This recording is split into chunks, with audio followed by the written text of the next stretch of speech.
Seja bem-vindo a Metafisicamente.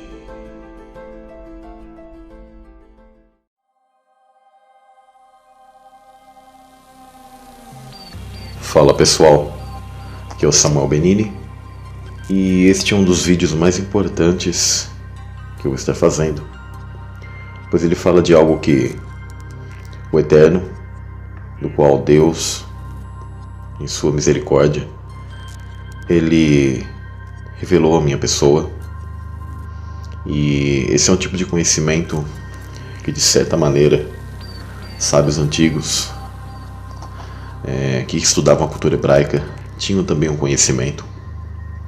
Há muitos segredos maravilhosos nas escrituras, e para que vocês tenham uma noção, as letras no hebraico, elas possuem mensagens lindas para aqueles que amam procurar essas pedras preciosas que eu entendo que Deus ele deixa para aqueles que o amam e que querem entender a profundidade dos mistérios dele.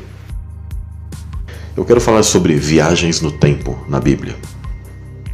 Sabemos que nós vivemos no tempo Cronos, um tempo de certa maneira linear, mas tanto a literatura hebraica como o entendimento de Deus, ele se dá no tempo Kairos.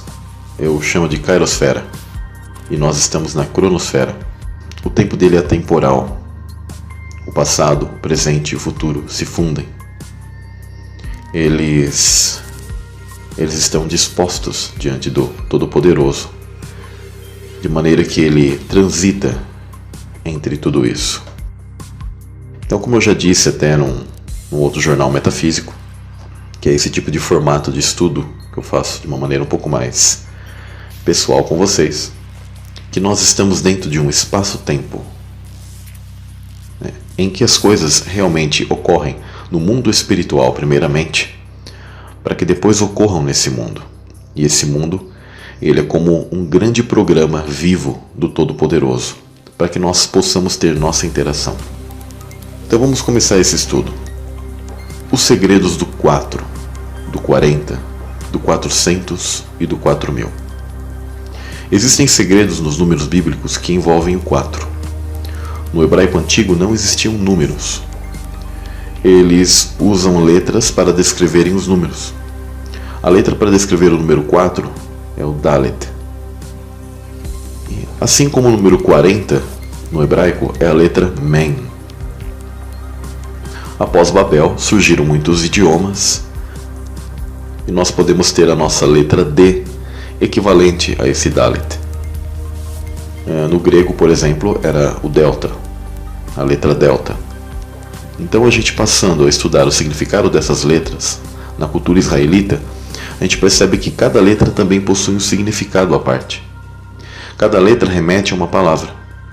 Não é como no português que o A, o B e o C são letras isoladas e que elas não possuem significado em si, a não ser que tenham alguma simbologia atribuída a ela, alguma simbologia externa a essa letra.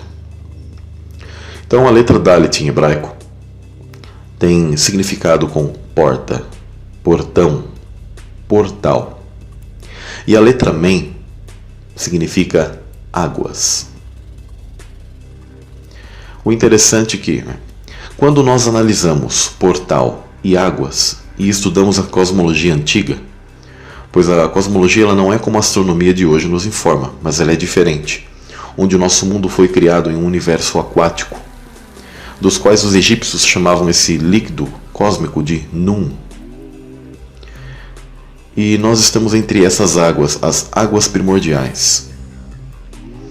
Os hindus também tinham esse tipo de conceito, e os hebreus possuíam o mesmo entendimento. Esses povos, entre outros, como os astecas, nas suas cosmologias, conheciam essas águas primordiais, porque na verdade elas estavam falando de algo que os próprios hebreus conheceram, e que é a revelação inspiradora de Deus. E que essas são águas, e essas são as águas do qual o Todo-Poderoso controla, assim como o seu Filho, por isso ele caminha sobre as águas. Essas águas elas fazem parte da própria cosmologia e do corpo do Eterno. Essas são as águas da vida que Ele nos dará de beber. O mundo possui passagens e essas passagens são águas. E o mais interessante é que o homem não inventa nada. Tudo o que supostamente o homem cria, na verdade, já é algo existente. Nós vemos nos filmes de Hollywood portais e locais de acesso onde pessoas realizam viagens e são sempre mostrados como uma espécie de líquido viscoso, né? Como se fosse água. E também nesses filmes são mostradas viagens no tempo.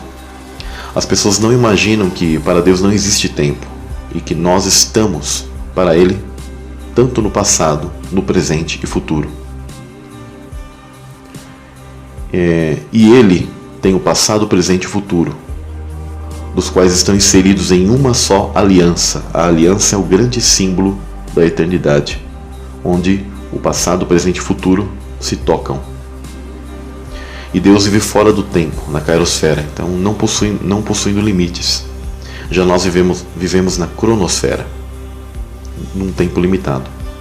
Então eu vou estar comentando sobre os portais de águas, os portais de tempo, codificados dentro da Escritura, relacionado ao número 4, ao 40, ao 400, ao 4000. E existem outros números também, que têm símbolos muito perfeitos em relação à plenitude e etc. Então, existem segredos no 4. O Sol e Lua, eles são marcadores de tempo, e foram feitos no 4º dia da criação, o que coloca em xeque toda a teoria do heliocentrismo. O Big Bang, uma terra esférica flutuando no espaço vazio, né, no vácuo, que segundo a astronomia moderna primeiro teve uma explosão para depois haver as estrelas, para depois de muitos e muitos bilhões de anos surgir a Terra, e depois veio e surgiu a água para surgir a vida e a evolução e aquele blá blá blá que a pseudociência nos coloca. Essa é uma espécie de trindade satânica da pseudociência, que é o Big Bang, o heliocentrismo e a evolução. E vale lembrar que a Terra ela é um plano multidimensional, estacionária e recoberta por um firmamento. Deus ele não revelaria algo incorreto e não inspirado para os profetas, mas ele revelou como o mundo é. E alguém que não consegue aceitar isso é porque a mesma está negando a própria Bíblia. A evolução é outra mentira, tá? Deus ele criou o homem com um propósito nessa terra, para que o homem viesse aqui e passasse pela vida para realizar uma escolha entre bem e mal. Então o Sol e a Lua foram criados no 4º dia. E isso tem a ver com o tempo. No dilúvio chove por 40 dias e 40 noites. E segundo o relato bíblico, as comportas do firmamento se abrem. E essas águas primordiais começaram a cair aqui. E há reações químicas e descargas de plasma e relâmpagos. E era uma água fervente. Pois segundo a cultura hebraica, o dilúvio teve uma água fervendo e não era uma água comum. As fontes dos abismos se abriram e jorraram para cima. Parte do firmamento se rompeu. Mas a questão é que houve uma quebra dimensional da nossa bolha temporal. Nós estamos contidos dentro de um espaço-tempo, do nosso mundo que nós estamos. E esses 40 dias e 40 noites significam que a arca ficou sobre as águas do oceano primordial, até que essas águas baixassem e o mundo conseguisse ter uma posteridade dali. Ali foi um cataclisma para que o apogeu da raça maldita, da semente maligna, não sobrevivesse como era antes. A semente deles até passou pelo dilúvio, mas nunca mais foi como antes no mundo antediluviano. Então nós temos 40 dias e 40 noites codificado com as águas e com o dilúvio. E o dilúvio também é um símbolo de batismo, de imersão, de contato com essa água. E a água é um elemento físico entre o mundo espiritual e o mundo físico. E 40 é a letra Men, que significa águas. Então quando fizermos a leitura do 4, do 40, do 400, nós temos que entender que são códigos do portal das águas, portal de tempo, um portal divino que se abre e que há uma viagem de tempo nisso, há uma fenda no tempo nisso.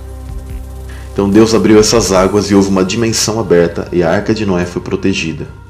Vale lembrar que a arca ela foi isolada, que a permitiram que se tornasse uma espécie de corpo com isolante elétrico, e ela foi poupada de toda essa hecatombe. e também a própria mão do Criador fechou a arca. Então, quando nós entendemos isso, quer dizer que ele a protegeu e ela viajou ali no tempo, nessa grande hecatombe que ocorreu na nossa bolha temporal de espaço-tempo. Então, quando Deus mandou Noé construir a arca, ele disse para que calafetasse tanto por dentro como por fora, né? Ou seja, ia fazer uma vedação com o betume. Esse betume tem uma propriedade impermeabilizante, qual faz a vedação da arca e a torna isolada eletricamente e também imune a que penetrasse água, sem contar a mão do Eterno que a privou de qualquer tipo de acontecimento, e ela esteve ali protegida do plasma e das águas ferventes, dessas águas primordiais, do qual invadiram o espaço-tempo do plano Terra. Então a arca ela conseguiu estar isolada, e isso a possibilitou que depois ela pudesse estar exatamente ali navegando, né, sobre essas águas dimensionais, né, que se unem, porque a água é um elemento que faz parte tanto do mundo chamado espiritual como do mundo físico.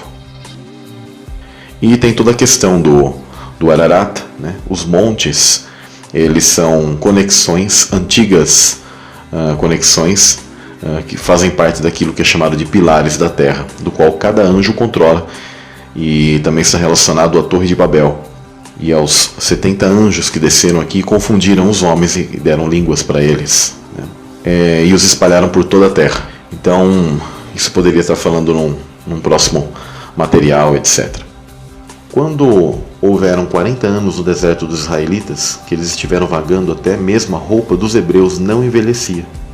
E eles ficaram numa espécie de circuito no deserto. Eu entendo que houve uma abertura dimensional para que aquela geração passasse, porque haviam pessoas más ali, e eles circularam aquilo, uma espécie de looping temporal. E os desertos sempre estão relacionados a uma abertura de tempo. E eles ficaram circulando naquele deserto, e Deus abriu uma fenda no tempo para que passasse aquela geração má e uma geração melhor nascesse e pudesse entrar na Terra Prometida. E depois eu vou colocar todos esses segredos em um só ponto para que vocês entendam. Então houve algo atemporal, tanto que Deus estava presente e guiava aquele povo por plasma, por fogo, pela noite, e uma nuvem os guiava de dia, produzindo sombra. O calor do sol não lhes fazia mal, e eles estavam num plano diferente de tempo, protegidos por Deus, e eles estavam numa ruptura dimensional de 40 anos. Sempre o tempo de Deus vai reverberar aqui no 4, 40, 400 e 4000. E ele sempre está relacionado a uma espécie de juízo. Outra abertura no tempo interessante ocorre com Moisés, que ele fica 40 dias e 40 noites no Monte Horebe. Os povos antigos sabiam que a maioria dos montes são os tocos de antigas árvores gigantes de silício do mundo antediluviano, que possuem uma conexão especial. Elas são equivalentes a pilares cósmicos, pois as árvores são antenas que estão ligadas no solo e se estendem para os céus e possuem direta relação eletromagnética. E esses tocos são os montes sagrados. E o monte do qual Moisés recebeu as tábuas da lei de alguém, ou seja, esse alguém é o próprio Cristo, que lhe repassa essas tábuas da lei. Elas foram escritas pelo dedo do Messias, uma vez que houve uma abertura nesse espaço-tempo. Por isso que raios e grandes manifestações ocorreram enquanto Moisés estava lá. E ele recebeu e ele entrou numa espécie de fenda temporal. Inclusive sobre Moisés, aos 40 anos de idade, Moisés matou e destruiu o capataz egípcio, e isso prediz que Jesus destruiria o poder da morte de Satanás, que ele possuía sobre as almas da humanidade, quando a Terra tinha 4000 anos. Isso até a morte do Messias. Por quê? Porque Moisés prefigura o Messias. Também vale lembrar que após 400 anos de servidão, Deus libertou os israelitas, trabalhando através dos braços estendidos de Moisés no Mar Vermelho. Esse Mar Vermelho, esse atravessar as águas, significa quando o firmamento ele se romperá na vinda de Cristo, e o povo de Deus, aqueles que estão mortos ressuscitam, e aqueles que estão vivos naquele mesmo momento têm seus corpos transformados e são levados pelo Messias a um outro tipo de plano, um outro plano de terra e céus, o novo céus e nova terra. Este predito, Deus libertaria as almas da humanidade da escravidão do pecado, trabalhando através dos braços estendidos de Cristo numa cruz, durante os 4.000 anos na Terra. Após 40 anos de servidão também, Deus ele libertou os israelitas pela morte de Sansão. Isso significa que Deus libertaria as almas da humanidade